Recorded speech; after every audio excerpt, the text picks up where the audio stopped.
Welcome to top news. ముస్లింలకు 4% రిజర్వేషన్ను తప్పకుండా అమలు చేస్తామని సీఎం రేవంత్ రెడ్డి ప్రకటించారు. శుక్రవారం ఆయన ఎల్బీ స్టేడియంలో జరిగిన ఇఫ్తార్ విందులో పాల్గొన్నారు. ఈ సందర్భంగా సీఎం మాట్లాడుతూ కాంగ్రెస్ ప్రభుత్వం ముస్లిం, క్రిస్టియన్, మైనారిటీల అభివృద్దికి కృషి చేస్తోందన్నారు. వైఎస్ రాజశేఖర రెడ్డి హయాంలో ముస్లింలకు 4% రిజర్వేషన్లను అమల్లోకి తెచ్చామన్నారు. కానీ ఇప్పుడు ముస్లింలకు 4% రిజర్వేషన్లు రద్దు చేస్తామని మోదీ, అమిత్ షా అనడం విచిత్రంగా ఉందన్నారు. ఇప్పుడు రద్దు చేయడం వాళ్ళిద్దరి వల్ల కాదని నొక్కి చెప్పారు. तरीका से नहीं चल सकते, इसीलिए इस हिंदू मुसलमान भाइयों को साथ में लेकर चलाए तो ही ये सरकार सेक्युलर सरकार बनेंगे, तेलंगाना तरक्की करेंगे और हैदराबाद शहर को डेवलपमेंट करने का जिम्मेदारी हमारी है। जो रूरल एरिया में है, आज के दिन हम जितने भी चेयरमैन बनाए यहीं पर है। आप लोगों को मालूम है अजमतुल्लाह साहब को हम वक्फ बोर्ड के चेयरमैन बनाए और हमारे भाइयों को 4 चेयरमैन दिए, 4 के 4 अभी मंच पे बैठा हुआ है। इसका मतलब हम कभी भी कुछ डिसीजन लिए तो हर बार हम सोचते भाई हिंदू के साथ साथ मुसलमान भाइयों का हिस्सा भी उन लोगों को बराबर देने के लिए कोशिश कर रहे हैं।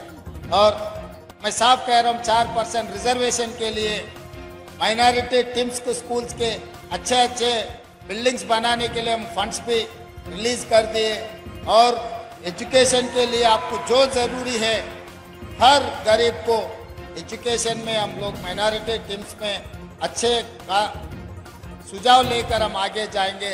नौकरियों में भी नोटिफिकेशन देते जा रहे हैं। इसी एलपी स्टेडियम में हमारा नौकरियों का जो बच्चों को दिलाए और यहीं हमारा सरकार बने। एलपी स्टेडियम का मतलब यहाँ पर जो भी होते वो पत्थर के लकीर है। जिस दिन दिसंबर 7 को हमारे सरकार बने यहीं बनाए, आज भी रमज़ान ये त्यौहार भी यहीं बना रहे। ये हमारे लिए एलपी स्टेडियम बहुत कीमती की जगह है।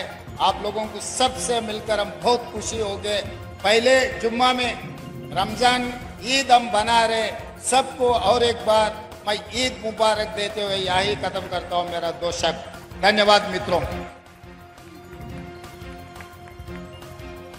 बेहद शुक्रिया अली जनाब रेवंत रेड्डी साहब, आपने मुसम्मम भरी तकरीर से हमें नवाज रहे थे। हमारी अल्लाह से दुआ है कि आपको अपने इरादों में कामयाब करे और इस शहर को एक मिसाली शहर बना दे, इस रियासत को एक मिसाली रियासत बना दे। तो आइए अब दुआ के लिए मैं मौलाना अहसन अल हमूमी साहब, खतीब व इमाम शाही मस्जिद पब्लिक गार्डन से दुआ दरख्वास्त करता हूँ कि वो यहाँ तशरीफ़ लाएँ और दुआ करें। अहसन अल हमूमी साहब, खतीब व इमाम शाही मस्जिद बाग़ आमा।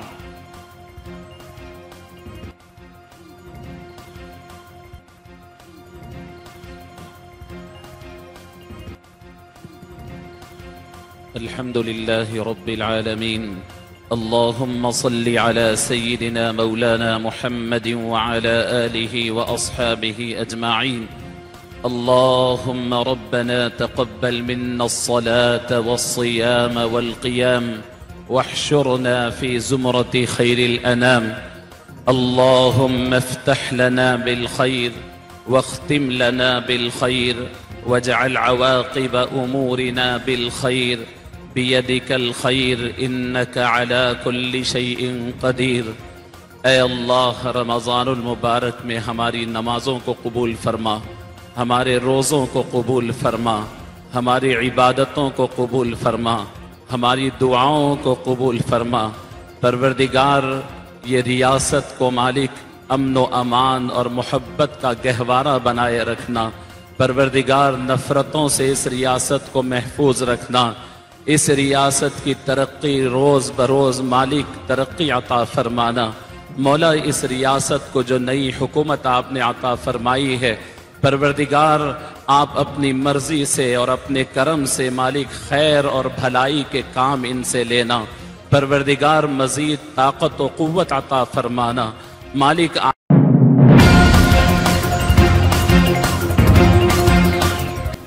కవిత అరెస్టుపై అంతా ముందే ప్లాన్ చేసుకుని వచ్చారని హరీష్ మండిపడ్డారు. అంతా పథకం ప్రకారమే జరిగిందని ఆరోపించారు. ఈడీ అధికారులు ముందుగానే ఫ్లైట్ టికెట్ బుక్ చేసుకున్నారని తెలిపారు. ఈసీ నోటిఫికేషన్ వస్తుందనగా అరెస్ట్ చేశారని విమర్శించారు. ఈ నెల 19న సుప్రీంకోర్టు తీర్పు రావడానికి 3-4 రోజుల ముందు అరెస్ట్ ఏమిటి అని ప్రశ్నించారు. కావాలనే శుక్రవారం వచ్చారని, అది మధ్యాహ్నం వచ్చారని అన్నారు. తద్వారా కోర్టుకు వెళ్లకుండా పథకం వేశారని ఆరోపించారు. కోర్టు సమయం అయిపోయాక సాయంత్రం 5:30కు అరెస్ట్ చేస్తున్నట్లు చెప్పారని మండిపడ్డారు. ఓ మహిళను ఇలా అరెస్ట్ చేయడం దారుణమన్నారు. ఈ రాష్ట్రం నుంచి బీజేపీ పార్లమెంట్ సభ్యులు, ఈ రాష్ట్ర బీజేపీ అధ్యక్షుడు అనేక సార్లు ఈడీ అధికారుల్లాగా కవిత గారిని అరెస్టు చేస్తాము అని గత సంవత్సరన్నర కాలంగా బీజేపీ నాయకులు, బీజేపీ కేంద్ర మంత్రులు, బీజేపీ ఎంపీలు పలుమార్లు ప్రకటనలు చేసిన విషయం కూడా మనందరికీ కూడా తెలుసు. ఎందుకంటే రేపు పార్లమెంట్ ఎన్నికలకు నోటిఫికేషన్ వస్తుంది. ఇప్పటికే ఈసీ ప్రకటన కూడా ఇచ్చింది. రేపు మధ్యాహ్నం 3 గంటలకు ఎన్నికల నోటిఫికేషన్ ఇవ్వబోతున్నామని ఈడీ ప్రకటన ఇచ్చిన నేపథ్యంలో ఈరోజు కవిత గారిని అరెస్ట్ చేయడం అంటే ఇది మా బీఆర్ఎస్ పార్టీని, కేసీఆర్ గారిని డిమోరలైజ్ చేసేటువంటి ఒక ప్రయత్నం. అంటే మన డిమోరలైజ్ చేసి ఈ ఎన్నికల్లో రాజకీయంగా లబ్ధి పొందాలని బీజేపీ, కాంగ్రెస్లు ఈ రాష్ట్రంలో కలిసి ఇలా కుట్ర పన్నుతా ఉన్నాయి. అయినా మా పార్టీ ఉద్యమాల పార్టీ. మాకు ఈ అరెస్టులు కానీ, వేధింపులు కానీ, ఈ కుట్రలు కానీ మాకు కొత్తేమీ కాదు. ఇలాంటి ఎన్నో కుట్రలను, అక్రమ కేసులను, అరెస్టులను ఛేదించి తెలంగాణ రాష్ట్రాన్ని సాధించినటువంటి పార్టీ మా పార్టీ. 14 ఏళ్లు పోరాడి కానే కాదు రానే రాదన్న రాష్ట్రాన్ని సాధించినటువంటి పార్టీ మా బీఆర్ఎస్ పార్టీ. అందువల్ల దీన్ని తప్పకుండా మేము ఎదుర్కొంటాం. రాజకీయంగా ఎదుర్కొంటాం, న్యాయపరంగా కూడా ఎదుర్కొంటాం. మాకు న్యాయ వ్యవస్థ మీద సంపూర్ణమైన విశ్వాసం ఉంది. దీనిపైన న్యాయవాదులతో సంప్రదించి సుప్రీంకోర్టులో వెంటనే ఈ యొక్క అక్రమ అరెస్ట్ మీద మేము పిటిషన్ వేసి మరి లీగల్గా కూడా మేము ఫైట్ చేయడం జరుగుతుంది. అంటే ముఖ్యంగా మీరు ఇవాళ గమనిస్తే ఈరోజు సుప్రీంకోర్టులో కేసు వచ్చింది. ఈరోజు సుప్రీంకోర్టులో కేసు వస్తే దాన్ని సుప్రీంకోర్టులో 19వ తేదీ అంటే జస్ట్ ఆఫ్టర్ 3 days పోస్ట్ అయ్యి ఉంది. ఇప్పటికే సుప్రీంకోర్టులో ఈడీఏ స్వయంగా చెప్పింది, we will not take any coercive steps అని సుప్రీంకోర్టులో స్వయంగా ఈడీఏ చెప్పింది. ఒకవైపు దేశ అత్యున్నత న్యాయస్థానములో మరి చెప్పినటువంటి మాటకు విరుద్ధంగా అది ఒక మహిళను శుక్రవారం రోజు అది సాయంత్రం 6:30 తర్వాత అరెస్ట్ చేయడం అంటే ఇది ఖచ్చితంగా రాజకీయ కుట్ర. ఇది రాజకీయంగా ఎన్నికల ముందు రేపు నోటిఫికేషన్ వస్తుందంటే ఇవాళ అరెస్ట్ చేయడం అనేటువంటిది మా పార్టీని దెబ్బతీయాలని ఒక పథకం ప్రకారంగా ఒక కుట్రతో చేస్తూ ఉన్నారు. 19వ తేదీ కోర్టులో కేసులో ఉంది కదా, ఏమంత అర్జెంట్ వచ్చింది ఇవాళని అరెస్ట్ చేయాలని? కోర్టులో ఈ కేసు ఫుల్ మ్యాటర్ని ఎగ్జామిన్ చేస్తూ ఉన్నారు. మహిళల్ని ఈడీ అరెస్ట్ చేయొచ్చా, చేయరాదా? ఇది మమతా బెనర్జీ వెస్ట్ బెంగాల్ ముఖ్యమంత్రి గారి కుటుంబ సభ్యురాలిపైన, నళిని చిదంబరం గారిపైన, కవిత గారిపైన ఈ అన్ని కేసులు కలిపి సుప్రీంకోర్టు ఒకవైపు వింటా ఉంది. సుప్రీంకోర్టులో దీని మీద ఒకవైపు విచారణ జరుగుతూ ఉంటే, సుప్రీంకోర్టు దేశ అత్యున్నత న్యాయస్థానం దీన్ని విచారిస్తూ ఉంటే 3 రోజుల తర్వాతనే 19వ తేదీ సుప్రీంకోర్టులో మ్యాటర్ పెండింగ్లో ఉంటే ఇవాళ ఈరోజు ఇంత అర్జెంటుగా అరెస్ట్ చేయడం అనేటువంటిది రేపు ఎలక్షన్ నోటిఫికేషన్ వస్తుంది కనుక పార్లమెంట్ ఎన్నికల్లో మమ్మల్ని దెబ్బతీయాలని ఇలా ఒక కుట్రతో చేసినటువంటిది అనేది ఇలా స్పష్టంగా రాష్ట్ర ప్రజలందరికీ కూడా అర్థమవుతూ ఉంది. అంటే ఇలా ఒక ఎమర్జెన్సీని మించిన పరిస్థితి, ఒక దౌర్జన్యపూర్వకంగా ఇవాళ కవిత గారి అరెస్ట్ జరిగింది. ఇది గతంలో కూడా జరిగింది, మీరు అందరు చూస్తున్నారు. మా మంత్రులు గంగుల కమలాకర్ కానీ ఇతర మంత్రులు, మా పార్లమెంట్ సభ్యులు, మా శాసనసభ్యుల మీద కూడా ఇలాంటి ప్రయత్నాలు జరిగినాయి. అటు ఈడీ కేసులు, ఇటు రాష్ట్ర ప్రభుత్వ అక్రమ కేసులు, ఇలా అనేక రకాల మా పార్టీ నాయకుల మీద కూడా కుట్ర జరిగింది. ఒకవైపు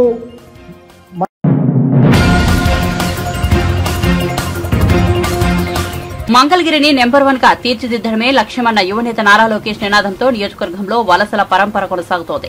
మంగళగిరికి పట్టణం 16, 19, 20 వార్డులకు చెందిన 75 కుటుంబాలు, ఆత్మకూరుకి చెందిన 25 కుటుంబాలు టీడీపీలో చేరారు.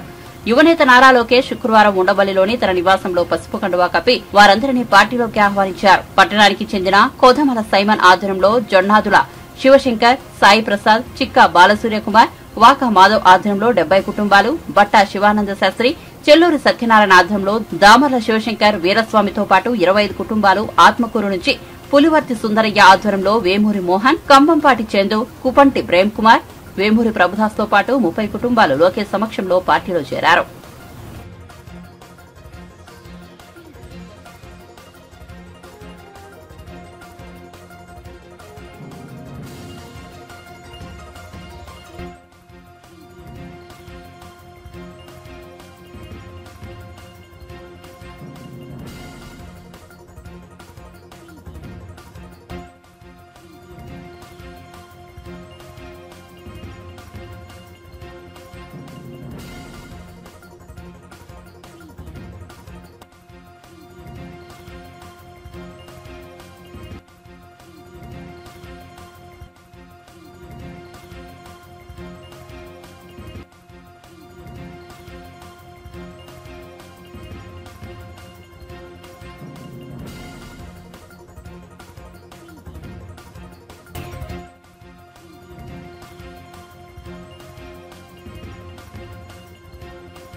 మాజీ ఎమ్మెల్యే వైసీపీ రాజకీయ సలహా కమిటీ సభ్యుడు వంటేరు వేణుగోపాల్ రెడ్డి ఆ పార్టీకి రాజీనామా చేశారు. నెల్లూరు జిల్లా కావలిలో శుక్రవారం ఏర్పాటు చేసిన విలేకరుల సమావేశంలో ఆయన ఈ విషయం ప్రకటించారు. పార్టీ ప్రాథమిక సభ్యత్వానికి వైఎస్సార్ కాంగ్రెస్ పార్టీ రాజకీయ సలహా కమిటీ సభ్యులు పదవికి రాజీనామా చేస్తున్నట్లు తెలిపారు. 10 సంవత్సరాల వైఎస్సార్ కాంగ్రెస్ పార్టీలో ఉంటే హీనంగా చూశారని ధ్వజమెత్తారు. కావలి, ఉదయగిరి అభ్యర్థుల గెలుపునకు గతంలో పనిచేశానని గుర్తు చేశారు. ఆత్మాభిమానం చంపుకొని ఉండలేకే రాజీనామా చేసినట్లు తెలిపారు. రాష్ట్ర రాజకీయ సలహా కమిటీ సభ్యుడి పదవికి మరియు వైఎస్ఆర్ కాంగ్రెస్ పార్టీ ప్రాథమిక సభ్యత్వానికి నా వ్యక్తిగత కారణాలతో రాజీనామా చేస్తున్నాను. ఇట్లు వంటేరు వేణుగోపాల్ రెడ్డి. ఇది వెరీ సింపుల్. దీని మీద ఎలాంటి డౌట్స్ కానీ లేకపోతే ఇంకో రకంగా కానీ ఏం లేదు. So this is my resignation letter. Copies కూడా మీకు కూడా ఇస్తున్నాం. దీన్ని సెండింగ్ ఇట్ పార్టీ రాష్ట్ర అధ్యక్షుడు. చాలా సంతోషం. ఏంటంటే గత 10 సంవత్సరాల నుంచి నేను 2014లో ముఖ్యంగా ఈ పార్టీలోకి రావడం జరిగింది. ఆ రోజు మేకపాటి చంద్రశేఖర్ రెడ్డి గారు యొక్క అభ్యర్థిని మేరకు ఈరోజు ఆ రోజు పార్టీలో చేరడం జరిగింది. 2014లో నేను నేను విష్ణువర్ధన్ రెడ్డి గారు, స్వర్గీయ యానాశెట్టి గారు ముగ్గురం కూడా కష్టపడి ఇక్కడ 2014లో పార్టీ అభ్యర్థిని గెలిపించడం జరిగింది. దురదృష్టం అతి త్వరలో వాళ్ళకి మేము అందరం కూడా ముగ్గురు కూడా దూరం కావడం జరిగింది. పార్టీకి కాదు, ఏదైతే అభ్యర్థి గెలిచాడో ఆ అభ్యర్థి మాకు దూరం అయ్యారు. కారణాలు మరి నాకంటే వాళ్ళే చెప్తున్నట్టు. అదేవిధంగా 2019లో మళ్ళీ ఈసారి 2019లో గట్టిగా చంద్రశేఖర్ రెడ్డి గారి యొక్క విజయాని కోసం కష్టపడి పనిచేయడం జరిగింది. మా మండలం జల్దింగి మండలంలో దాదాపు 8 మండలాలు ఉన్నటువంటి ఉదయగిరిలో జల్దింగి మండలంలో 8,700 ఓట్ల మెజార్టీ చంద్రశేఖర్ రెడ్డి గారికి తీసుకురావడం జరిగింది. అదేవిధంగా అంటే 8 మండలాలు కూడా అత్యధిక మెజార్టీ వచ్చి జల్దింగి మండలానికి రావడం జరిగింది. మళ్ళీ సదరు శేఖర్ రెడ్డి గారు ఎవరైతే పార్టీకి పనిచేసామో మమ్మల్ని అందరినీ మళ్ళీ దూరం పెట్టడం జరిగింది. ఈ విధంగా 10 సంవత్సరాలు పార్టీలో ఉంటూ కానీ ఒక కార్యకర్త కంటే హీనంగా ఈ పార్టీలో దాదాపు 10 సంవత్సరాలు ఉన్నాం. మళ్ళీ ఇప్పుడు కూడా మళ్ళీ మళ్ళీ ఎలక్షన్స్ వచ్చాయి. మళ్ళీ యాజ్ యూజువల్గా మళ్ళీ ఇంకో కొత్త అభ్యర్థులు వస్తున్నారు. మళ్ళీ కొత్త అభ్యర్థులు పనులు చేయటం, గెలిచిన వెంటనే మళ్ళీ దూరం జరగటం ఇలాంటివన్నీ జరుగుతూ వస్తున్నాయి. కాబట్టి ఈసారి అలాంటిది నేను కోరుకోవటంలే. ఈ పార్టీకి రిజైన్ చేసి మేము మరి వచ్చే అభ్యర్థుల్లో ఎవరు బాగుంటారో చూసుకొని ఏ పార్టీలో చేరాలనేది కూడా ఇంకా నిర్ణయించుకోలేదు. బహుశా అతి కొద్ది రోజుల్లో ఏ పార్టీలో చేద్దామంటే మనకి అన్ని పార్టీల నుంచి కూడా ఆహ్వానం ఉంది, ఇంక్లూడింగ్ భారస, భాజపా, జనసేన, ఇంకా కాంగ్రెస్, అన్ని పార్టీలు, ఇంకేముంది ఇంకో పార్టీ తెలుగుదేశం, బీఎస్పీ, అన్ని పార్టీల నుంచి ఆహ్వానం ఉంది. కాబట్టి చాయిస్ బాగానే ఉంది. కానీ ఈ 10 సంవత్సరాల్లో పార్టీకి నాకు జరిగినటువంటి అన్యాయం వేరే పార్టీల్లో నాకు జరగకుండా ఉండాలని.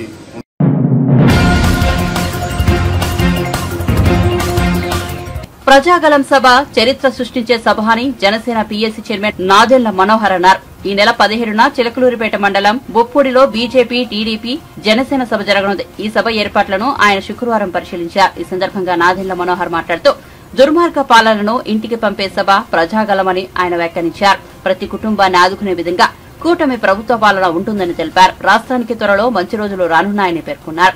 బీజేపీ, టీడీపీ, జనసేన సభను విజయవంతం చేయాలని నాదెళ్ల మనోహర్ పిలుపునిచ్చారు. అందరూ నమస్కారం అండి.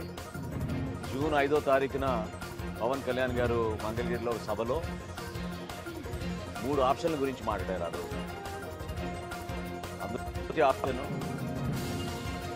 Janasena party, Telugu Desam party, Bharatiya Janata party కలిసి రాబోయే ఎన్నికల్లో పోటీ చేస్తే రాష్ట్ర అభివృద్ధి కోసం, ప్రజల శ్రేయస్సు కోసం, అంతిమంగా ప్రతి ఒక్కరికి ఉపయోగపడే విధంగా ఈ పొత్తు ఉంటుందనే భావన ఆయన ఆ రోజు వ్యక్తపరిచి తన కోరిక నిజం అవుతుందని ఆ రోజు ఆయన స్పష్టం చేశారు.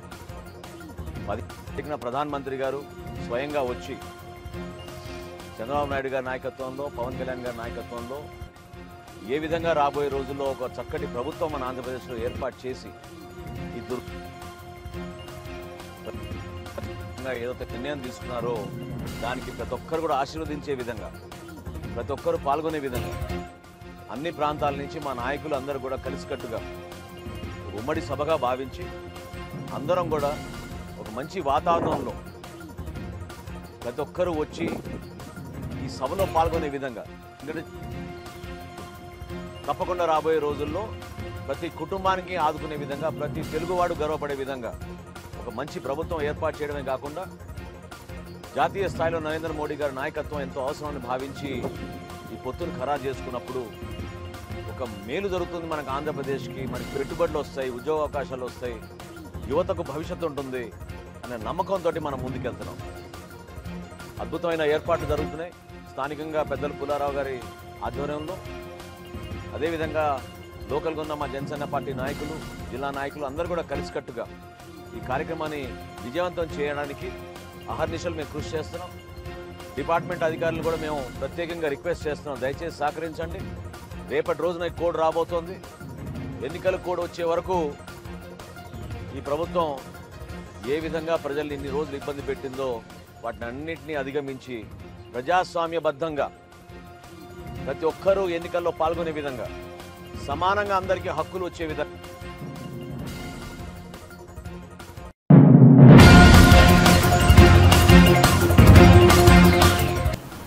బీఆర్ఎస్ ఎమ్మెల్యే మాజీ మంత్రి కేటీఆర్ పై ఈడీ అధికారులు బంజారాహిల్స్ పోలీస్ స్టేషన్లో ఫిర్యాదు చేశారు. కవిత అరెస్టు సమయంలో ఆయన తమ విధులకు ఆటంకం కలిగించారని ఆరోపించారు.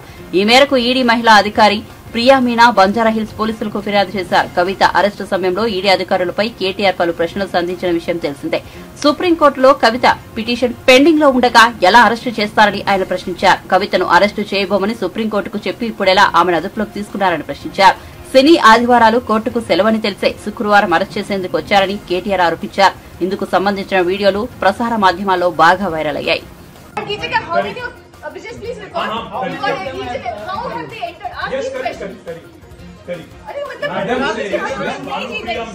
Door is open. We are Madam Bhanupriya Meena says, search is over and arrest warrant is produced, and now she says, hold on, and now she says, we can't come in. Family cannot come in, and she also says that she has no transit warrants, cannot produce before a magistrate, but she wants to make a case. Listen, you have given an undertaking in Supreme Court, and now you're violating it. You are in serious trouble. You're in serious trouble. You have the legal remedy always available. I'm telling you, you have come here on a Friday.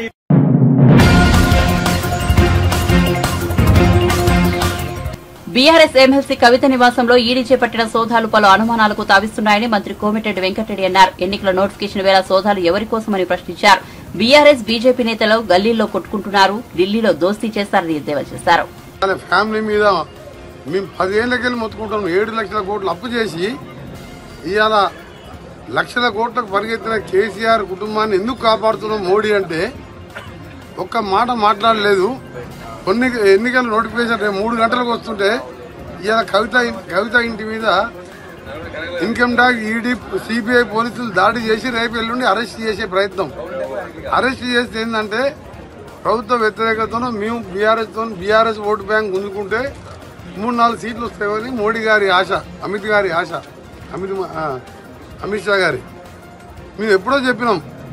BJP ఎంపీలు 2 సంవత్సరాల క్రితం Manoj Sisodia arrest అయినప్పుడు కవిత త్వరలో జైలుకు పోతుంది అని చెప్పింది. Deputy CM జైలుకు పోయి 1.5 ఇయర్ బెయిల్ రాలే. అప్పుడు కవితను ఎందుకు అరెస్ట్ చేయలే?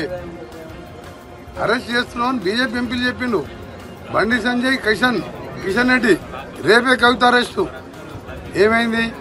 ఇవాళ ఎన్నికల ముందు రేట్లు, అది ఏమైతుంది మ్యాచ్ ఫిక్సింగ్గా ఏదో తెలియదు. వాళ్ళు ఏంటంటే గల్లీలో కొట్లాడుకుంటారు, ఢిల్లీలో దోస్తులు అవుతారు.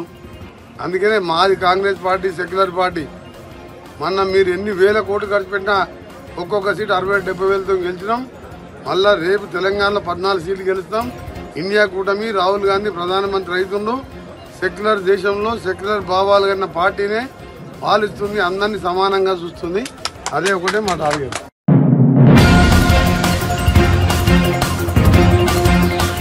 పార్లమెంట్ ఎన్నికల వేళ బీజేపీకి బిగ్ షాక్ తగలేదు. సీనియర్ నేత మహబూబ్ నగర్ మాజీ ఎంపీ జితేందర్ రెడ్డి బీజేపీకి రాజీనామా చేశారు. ఈ మేరకు శుక్రవారం పార్టీ జాతీయ అధ్యకుడు జేపీ నడ్డాకు ఆయన రాజీనామా లేఖ రాశారు.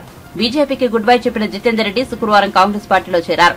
తెలంగాణ కాంగ్రెస్ వ్యవహారాల in charge Deepadas Munshi, CM Revanth Reddy, deputy CM Bhatti, మంత్రి ఉత్తమ్ ఇతరుల సమక్షంలో జితేందర్ రెడ్డి కాంగ్రెస్ కండువా కప్పుకున్నారు. జితేందర్ రెడ్డితో పాటు ఆయన కొడుకు కూడా కాంగ్రెస్ పార్టీలో జాయిన్ అయ్యారు. తెలంగాణలో వరుస చేరికలతో ఫుల్ జోష్ లో ఉన్న బీజేపీకి జితేందర్ రెడ్డి రివర్స్ షాక్ ఇచ్చారు. కాగా Jitender Reddy Mahabubnagar parliament BJP ticket ఆశించారు.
మాజీ ఎంపీ జితేందర్ రెడ్డి జాక్పాట్ కొట్టారు. బీజేపీకి రాజీనామా చేసి కాంగ్రెస్ లో చేరిన గంటలోనే ఆయనకు కీలక పోస్టు వరించింది. జితేందర్ రెడ్డిని న్యూఢిల్లీలో తెలంగాణ ప్రభుత్వ ప్రత్యేక ప్రతినిధిగా, తెలంగాణ ప్రభుత్వ సలహాదారునిగా కాంగ్రెస్ ప్రభుత్వం నియమించింది. ఈ మేరకు జితేందర్ రెడ్డి నియమానికి సంబంధించిన ఉత్తర్వులను ప్రభుత్వ ప్రధాన కార్యదర్శి శాంతికుమారి జారీ చేశారు. న్యూఢిల్లీ తెలంగాణ ప్రభుత్వ ప్రత్యేక ప్రతినిధి పదవికి ఇటీవలే మల్లు రవి రాజీనామా చేసిన విషయం తెలిసిందే. మల్లు రవి రిజైన్ తో ఖాళీగా ఉన్న ఈ పోస్టును పార్టీలో చేరిన వెంటనే జితేందర్ రెడ్డికి వరించింది. దీంతో పాటు కేబినెట్ ర్యాంకుతో తెలంగాణ ప్రభుత్వ క్రీడా వ్యవహారాల సలహాదారుడిగా నిలుస్తూ ప్రభుత్వం ఉత్తర్వులు ఇవ్వడం గమనార్హం.